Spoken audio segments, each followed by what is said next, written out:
Faz um bom tempo que eu tô completamente saturado de filmes de super-heróis. Acho que nos últimos 2 anos, o único lançamento que eu peguei pra ver no cinema foi o Superman e, bom, esse eu gostei. Like Superman! I'm not like Superman. Mas faz uns dias que me deu na telha. Quer saber? Eu vou assistir a trilogia do Sam Raimi do Homem-Aranha. E caras, eu sei que vocês já estão cansados de saber, mas essa trilogia é muito boa. O primeiro filme do Aracnídeo, que veio logo depois do primeiro longa a ser levado a sério de uma propriedade da Marvel, que foi o primeiro X-Men, é o que até hoje tentam fazer num filme de origem de herói. Compacto, emocionante, com o storytelling visual bem feito e com a capacidade de marcar completamente uma geração inteira. Vai, Teia! Vai! Vai! Vai, Teia, vai! Na verdade, além de ter assistido quando me deu vontade, eu revi os filmes mais uma vez enquanto estava escrevendo o roteiro para esse vídeo. Aqui vão algumas curiosidades que eu anotei que penso que vocês vão achar interessantes. Algo que eu acho que não é novidade pra ninguém são as transições e peculiaridades visuais inerentes da obra do Sam Raimi. Tipo essas cenas que eu tenho que reafirmar que eu não editei, o filme é desse jeito mesmo.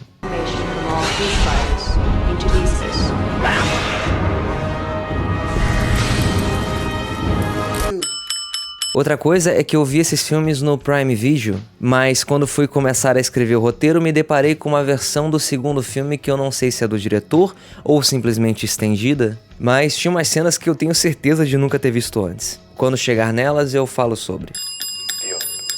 O trailer original do primeiro filme incluía uma cena de uma perseguição de helicóptero que terminava entre os arranha-céus de Manhattan, e eu não posso imaginar por que mudaram isso antes do filme sair em 2002. Falando em torre, lembrei de 11 de setembro.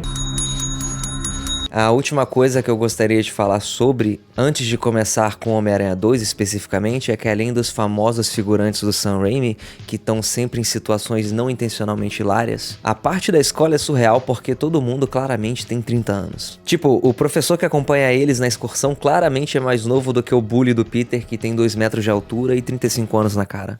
What is going on? The next person who talks will fail this course. I kid you not. Enfim, agora vamos falar sobre Homem-Aranha 2 de 2004 e a sequência do primeiro filme, que foi um sucesso ainda maior do que o imaginado. Os créditos iniciais desse segundo filme já são uma releitura da história do primeiro e por si só são uma obra de arte. E sabe de outra coisa relevante? A primeira tomada do filme, a primeira imagem que a gente vê depois do fade-in é o rosto da Mary Jane. Lembre-se disso porque a última também vai ser. Eu amo demais como algo que um tempo atrás poderia até parecer simplório, hoje é reconhecido como genial. No caso, a forma básica e direta de exposição do quão merda é a vida do Aranha como Peter Parker. E isso sempre foi um pilar desse personagem, que nasceu nos anos 60 diretamente da saturação da figura heróica inatingível da DC, que já vinha sofrendo uma subversão dos heróis da Marvel, que não eram estoicos e muito menos perfeitos. Agora, com um adolescente que tinha poderes que poderiam dar a ele a vida de um deus, mas que por responsabilidade e altruísmo continuava vivendo a vida da mesma forma, se fudendo pra pagar conta, com relacionamentos prejudicados e uma tia velha pra comprar remédio. Aqui tudo isso é introduzido e exposto numa cena de comédia que engaja e faz compreender até mesmo uma criancinha de que esse cara não consegue acertar uma na vida pessoal dele, por mais que ele se esforce ao máximo. You're late. I'm not paying for those. Mas mesmo assim, ele mantém ser o Homem-Aranha porque sabe que isso é o certo a se fazer. Depois dele ser demitido do emprego da pizzaria, claro que também é se ferrar com o jornal e o J. Jonah Jameson. E meu Deus, como eu amo esse personagem nesses filmes. Boss, your wife's in the line. She said she lost a checkbook. Thanks for the good news. Na faculdade, ele também tá tomando ferro, apesar da gente saber que ele é muito inteligente. E pior, fica tudo ainda muito mais deprimente. Porque ele chega na casa da tia May e tem uma festa surpresa com a Mary Jane e o Harry. A Mary Jane, que no final do primeiro filme percebeu que amava o Peter, apesar de ter um crush no Homem-Aranha. E que confessou isso pra ele, mas foi rejeitada. E o Harry, que por enquanto ainda tá tentando se segurar, mas tá muito puto com o amigo porque tem certeza que o Aranha matou o pai dele e é o Peter que tira as fotos dele, não é mesmo? Taking pictures of your friend. If you knew who he was, would you tell me? E sobre ser ainda mais deprimente, mesmo pra uma criança, é de destruir o coração a cena que o Peter descobre que a tia tá quase sendo posta pra fora de casa porque não consegue pagar as contas e ainda ver ela dando pra ele uma nota de $20. You need it more than I do. No, I can't take that. Yes, you can. And don't you dare leave it here. Bum, bum, bum. Bum, bum, bum. Bum, bum, bum. A Mary Jane do lado de fora tenta furar a bolha que o Peter tem em volta dele, mas ela não consegue. Oh boy, yeah. Oh boy, yeah. What? Agora eu inicialmente ia falar sobre mais uma derrota dentro desse espectro de comédia, quando o senhorio dele cobra o aluguel e quando ele mostra que só tem $20, arranca a nota da mão dele, mas é isso mesmo que eu tô ouvindo? Tipo, a música? 20 to the rest of the week. Hi. What's hi? Can I spend it? Eu achei que eu tava sendo paranoico, mas no terceiro filme, quando o Peter tá na persona malvada, emo, totalmente tomada pelo Venom, ele atende o telefone desse jeito. Shalom.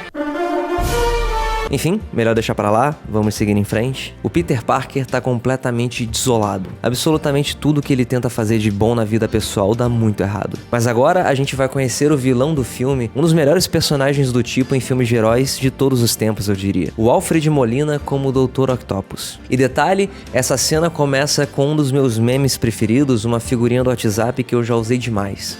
Prêmio Nobel, Otto! Prêmio Nobel! Assim como existe todo um subgênero e subcomunidade de memes da trilogia prequel de Star Wars, que eu também adoro, o Harry do James Franco também tem uma. Principalmente o Harry dublado, pensando aqui. Vai me mamar como mamou meu pai? Cansei de tentar te convencer. E só um momentinho, o que vocês estão vendo na tela agora são os apoiadores do canal. O Thales Gomes, o Vitor de Abreu Fonseca, o Maurício Borba, a Karine, o Daniel Hoffli, o Samir Macedo, a Juliana Ferreira, o Sartre, a Jordana, o Henrique Freitas, o Theo, o Gabriel Brandão, o Zaíbe, a Julia Nunes, o Gustavo Oliveira, o Coelho, o Sadahira e o Lucas Pio. Um grande obrigado para vocês que são membros, alguns há muito tempo mesmo. E a partir de agora eu vou mandar esse salve para os novos membros em todos os vídeos. Além disso, quem é membro aqui no canal também tem acesso a uma playlist de vídeos exclusivos. E agora que eu terminei de me mudar, eu tô querendo fazer uma espécie de clube do livro lá, compartilhando leituras e tudo mais. E já que estamos aqui, outra forma de apoiar meu trabalho e, claro, de consumir mais do meu conteúdo de outra forma é conhecendo e comprando os meus livros. Eu tô vendendo todos os 3 em edições físicas. O Impessoal é um drama sobre arrependimentos, vícios, autodestruição e eu acho que é o meu maior sucesso literário. O De Verde e Amarelo é uma tragicomédia sobre uma família tradicional brasileira e eu diria que é uma vibe meio Woody Allen e Nelson Rodrigues tiveram um filho e o filho é esse livro. E por último, o menorzinho, os livros que eu não terminei, é uma coletânea de ensaios sobre escrita, bem interessante também. Todos eles têm frete grátis para todo o Brasil e você compra eles falando comigo através do Insta, do Twitter ou, em último caso, por e-mail. Tudo isso vai estar na descrição e agora nós podemos voltar a falar de Homem-Aranha 2.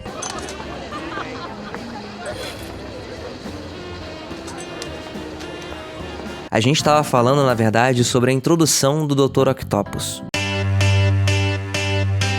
Um dos motivos que me fazem considerar esse um dos melhores vilões é o mesmo de eu considerar esse um filme excelente. De maneira tão simples e direta, nós temos na sequência um diálogo que demonstra o real Dr. Otto Octavius. Gentil, bondoso e com uma visão de mundo que se relaciona bastante com o altruísmo do Peter Parker. Intelligence is not a privilege, it's a gift. And you use it for the good of mankind. Ele também dá a dica pro Peter de ler poesia para poder impressionar a Mary Jane de alguma forma, mesmo que isso não faça tanto sentido, porque a questão não era ele conquistar ela já tinha dado em cima dele várias vezes antes disso, mas isso arma uma cena que todo mundo não consegue esquecer. Eu não tenho a menor dúvida. Show, don't tell é exatamente isso. Sunshine.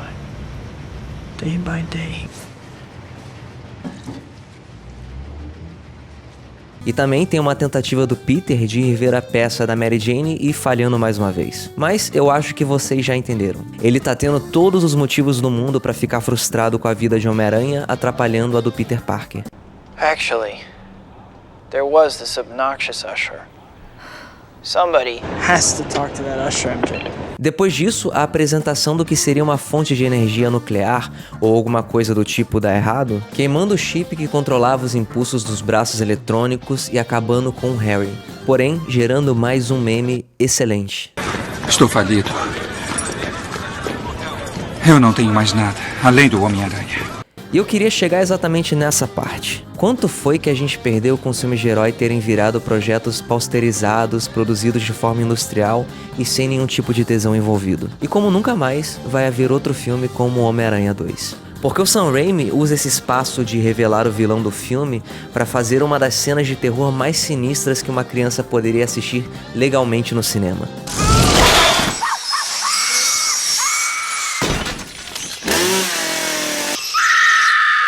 Outra coisa que eu achei super engraçado ao analisar de maneira desnecessária esse filme pra fazer esse vídeo é o quão intenso é esse olhar de eu sei que você sabe que eu sei que o jornalista dá pro Peter na sala do JJJ. Pictures. I heard Spider-Man was there.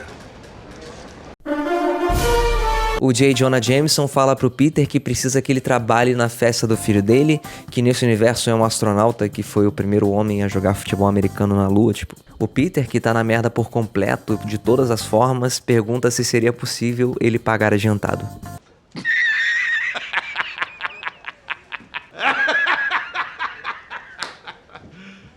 You serious? Olha o George Lucas fazendo escola com essa transição de PowerPoint que é muito presente nessa trilogia do Homem-Aranha. Tomorrow night, 8 o'clock. There's the door.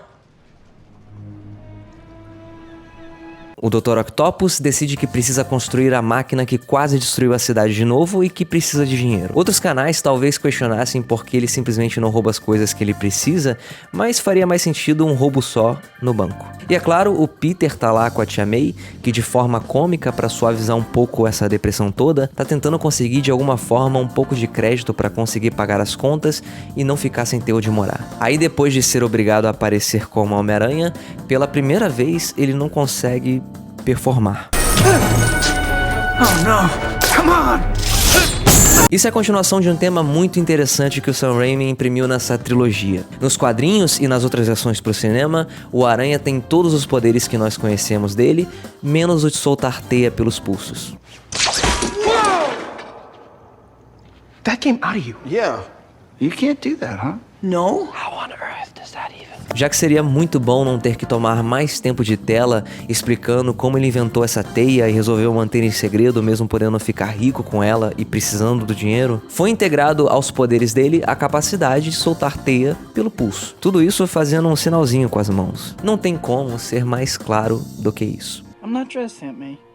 Well, you're acting so strangely, Peter.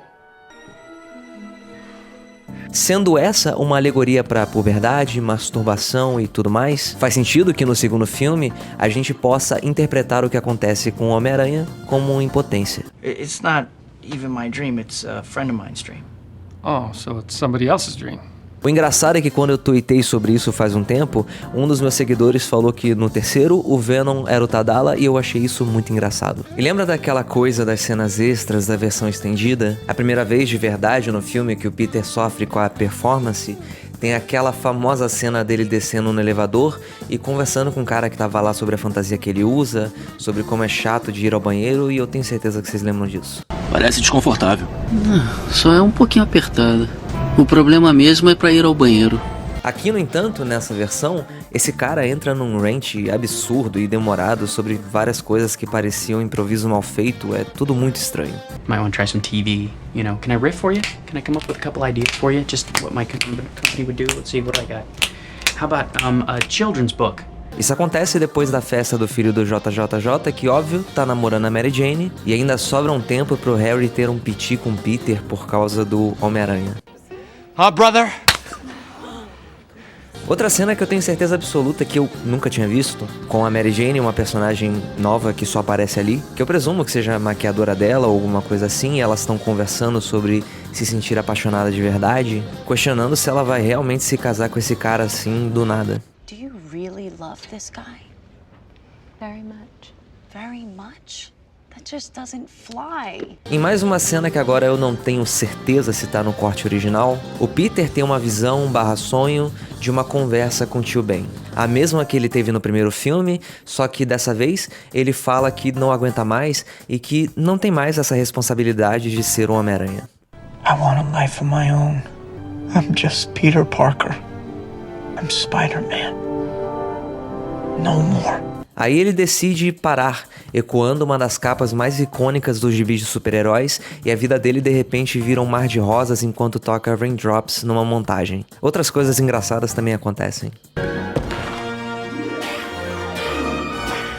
Mas nem tudo é um todinho gelado, então apesar de finalmente conseguir ir à peça da Mary Jane, agora ela tá noiva e o Peter decide que é hora de confessar. Pelo menos parcialmente, pra tia May que o motivo do tio Ben estar lá naquele dia foi porque ele não foi pra biblioteca, e sim pra outro lugar pra arrumar dinheiro pra conseguir um carro e impressionar a Mary Jane. E que ele deixou aquele cara com cabelo platinado ir embora de pirraça e tudo isso causou a morte do tio dele. Was killed that night for being the only one who did the right thing.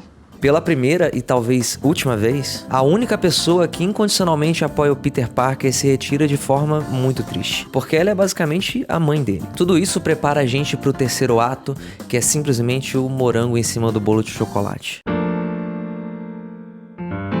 Quando eu digo que nunca mais vai haver outro filme como Homem-Aranha 2, tente pensar em outro filme de super-herói nos últimos 20 anos. Talvez você tenha ido no cinema ver Vingadores em 2012, O Homem de Ferro, o Batman do Robert Pattinson ou Guardiões da Galáxia. Todos excelentes que marcaram muito pra quem gosta de ver histórias de bonequinhos com superpoderes. Mas ou eles eram um conjunto do hype de uma multidão de filmes, ou uma releitura sombria e dramática que é excelente, mas não tem a vivacidade, a simplicidade do Homem-Aranha 2 do Sam Raimi. A gente tem o drama dele com a responsabilidade e o peso de ser um herói, o drama do romance impossível com a única mulher que ele já amou, o melhor amigo dele que o odeia e quer matá-lo, mas nem sabe disso. A tia dele, que é a figura materna do cara, agora tem motivo pra nem querer falar com ele. Uma trama simples e eficiente no cinema da mesma forma que me vem à mente é Titanic, que parece ter esse roteiro simples, mas a intenção justamente é de compor uma história que acompanhe o festival visual do filme e seja universal,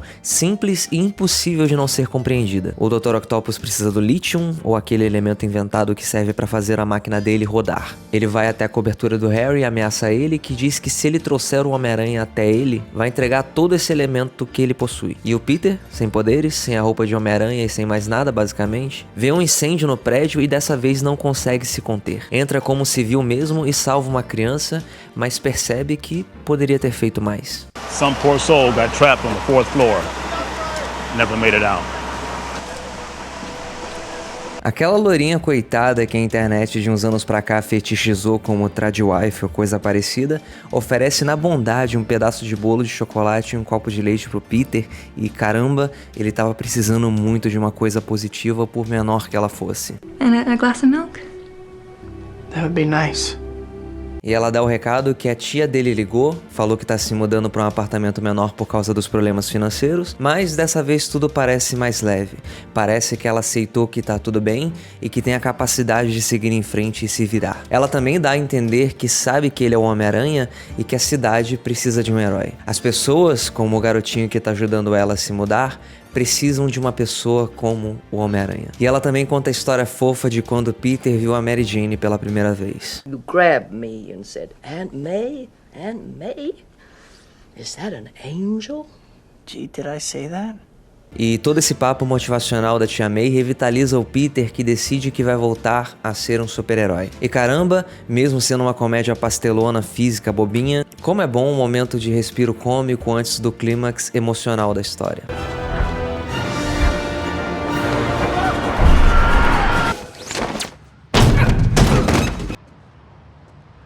E agora uma pequena anedota da minha parte. Porque logo em seguida o Peter chama a Mary Jane pra um café e ela tá usando essa touquinha e isso desbloqueou uma memória de que em algum momento, quando eu era criança, eu comprei o álbum de figurinhas na banca de jornal do Homem-Aranha 2. E ele veio com um monte de pacotes, deve ter sido um bundle que fizeram depois de lançar ele. E essa cena, com a Mary Jane de touquinha, era uma figurinha que eu tinha tipo umas 10 repetidas. Engraçado como uma memória pode ser simplesmente despertada assim.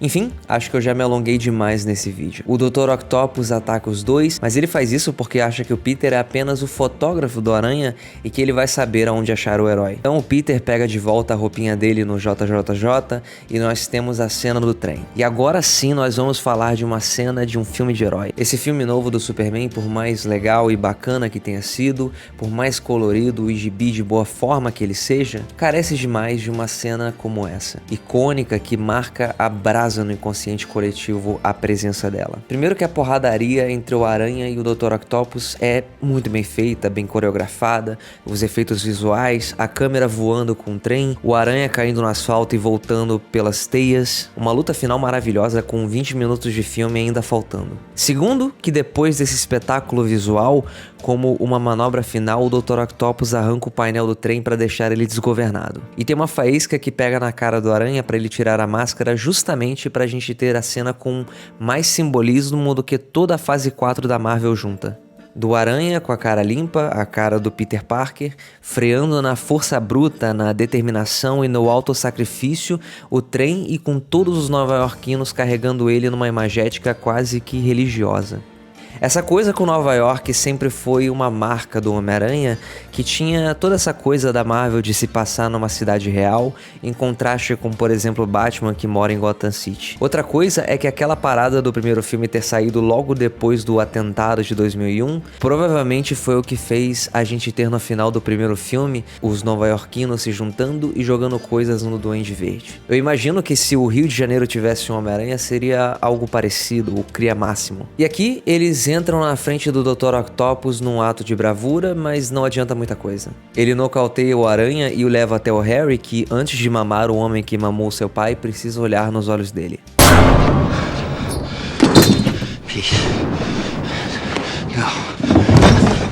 E para a conclusão do terceiro ato, depois do choque do Harry inevitavelmente descobrir a verdade sobre o homem que matou seu pai ser o seu melhor amigo, o Peter insiste que ele conte onde está o Octopus e vai em direção salvar a Mary Jane, e se der tempo, a cidade inteira de ser consumida pela máquina. E agora, veja bem.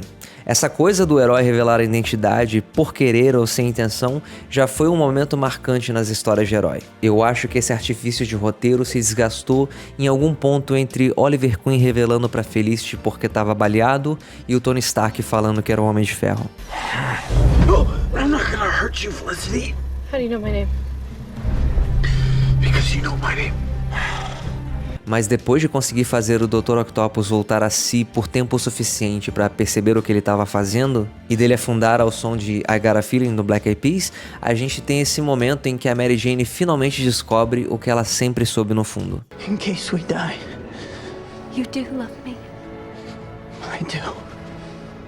E a gente tem alguns finais diferentes aqui, tipo O Senhor dos Anéis, O Retorno do Rei. Primeiro, de uma forma completamente nobre, o Otto Octavius decide que não vai morrer como um monstro e derruba a máquina que iria destruir a cidade junto dele pro fundo do mar. Depois o Harry descobre a verdade sobre o pai dele, um gancho pro próximo filme de uma época em que esses vinham dentro da história. E não em cenas pós-crédito como um truque para criar uma piada interna entre os fãs mais fervorosos. E por último, lembra do começo do vídeo quando eu falei sobre a Mary Jane ser a primeira e a última tomada desse filme?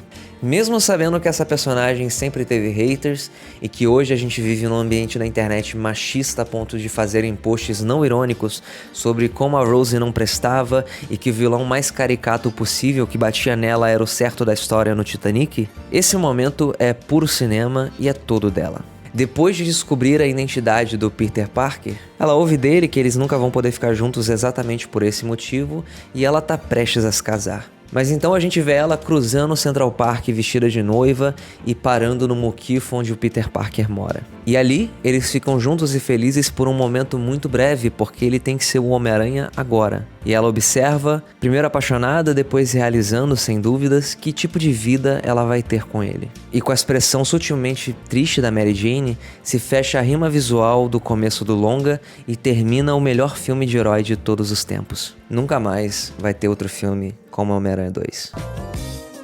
Pessoal, é o seguinte, deixa o like, se inscreve aí, compra o meu livro e é isso. Desculpa o sumiço, eu tava muito ocupado, mas agora é focar pra fechar o ano bem postando muito vídeo. Até a próxima, tchau.